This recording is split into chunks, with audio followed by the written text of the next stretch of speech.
Magandang araw muli po sa inyong lahat mga ka-vlog, boss, idol, regular viewer, silent viewer at kasama na rin po ang lahat ng mga OFW. Ang gagawin ko po ngayon ay i-monitor ko po yung pinapahukay ko po na lupa sa gilid ng bahay.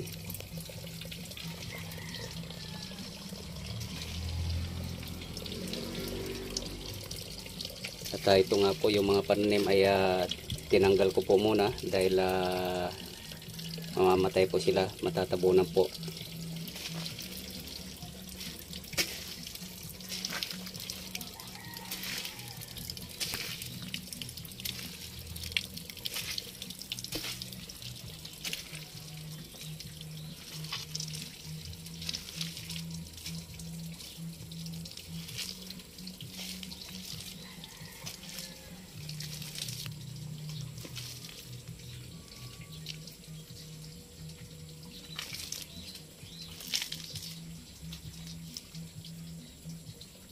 So ayan po, medyo may kabagalan hukayin dahil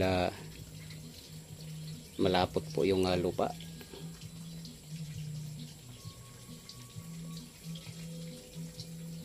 At itong saging ay maapektuhan po, tatanggalin din yan.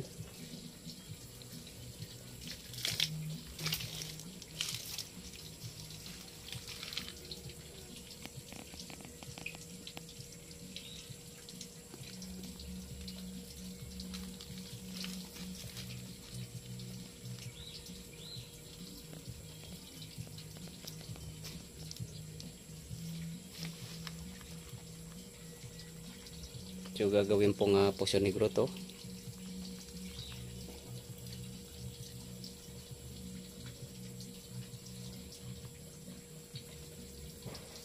Yan, lahat po ng kanto na yan, kabilaan, sagad po yan hanggang dito.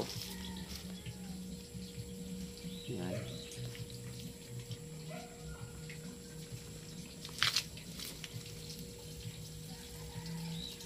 Bali lumalabas po yan na approximately 2.5 meters by almost 1.5.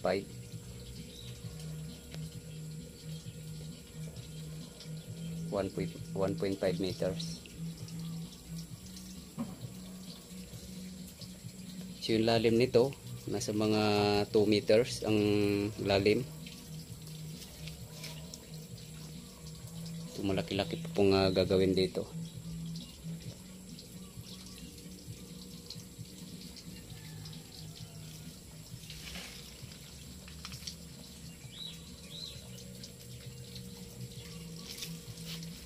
At ito po yung lupa.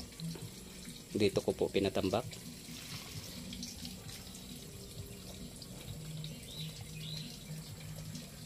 Yan.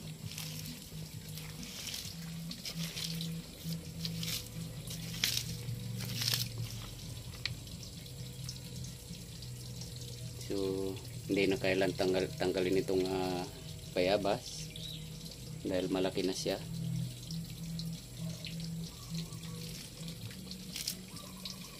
Ito rin.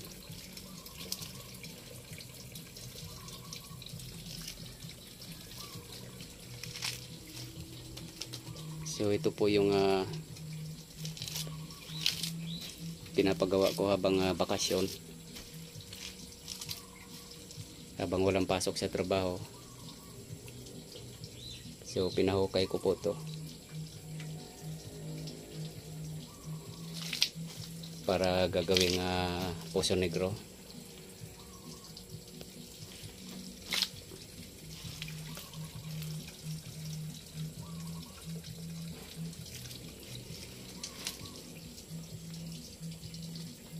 Pag natapos to, mahukay. So itong mga pananim dito ay ipa-final ko ng itanim ng maayos. So kailangan kasi ng mga pananim dito para mayroon siyang suporta sa panahon ng tag-init. So at least maharang niya yung init galing dito sa pader. Yan, tataniman ko to. pag natapos yung pag-uukay. So yung lupa kasi dito, so malaki-laking volume pa ng lupa ang makukuha dito, kaya maapektuhan yung mga pananim dito kapag itinanim ka agad. So hanggang dito na lang po muna ang video kong ito. Please like, subscribe na lang po and hit notification bell para sa susunod na mga video. God bless all po.